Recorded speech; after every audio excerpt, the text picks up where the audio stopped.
ago. Before the game, you were pretty straightforward on what this stretch means to your team. What does this do for you to come out and win the first one like that? It's just one game, obviously, but it is important. It kind of sets the tone for the rest of them, hopefully. It is just one game, though. I mean, obviously, we preach stuff that's gonna hopefully continue, give us long-term success. We have a tough schedule. I mean, there's no way around it, and July is not going to be easy. But if we come out and start off the way we did, have a game plan against the guy and execute, and then we have our guy go out there and do what he did, we're going to give ourselves a lot of chances to win games. And it is important. I was hoping we would kind of set the tone for the rest of the second half with a good win, and that was as good as it gets. Obviously, we scored early and we shut him out. That was your guy.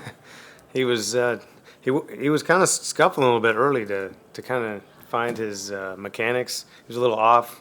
You could tell he was kind of yanking some balls, leaving some balls arm side up. But the beautiful thing is I was talking to Julio during the game, and when you get older guys that don't panic and they don't get caught up in things, they just, okay, this is what I got to do to fix it. Go back out, and the next 4 innings are pretty dominant. But that's where his experience and his veteran kind of, I guess, ability to navigate games. You're not always going to feel 100%. You're not always going to have your perfect mechanics. You're going to be off at times, but to be able to right the ship says a lot about him, and he's been doing that his whole career. But today he definitely did that because early on in the game it wasn't he was kind of erratic, but once he got it right, it was pretty dominant.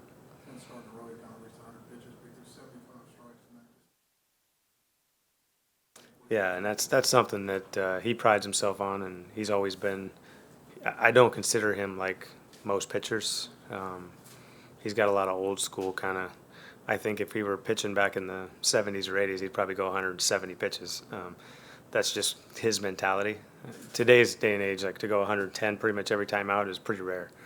And I feel comfortable enough to do that after talking to him and just getting to know him and how he feels through those out. If he has 4 days rest and still goes 110, but he's bounced back every time and almost getting better in a lot of ways.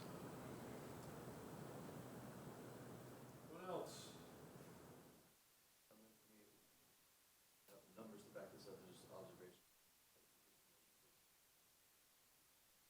Relatively high early. I know you see Yeah. mechanical adjustment, but it seemed like he was more efficient getting out to fewer pitches.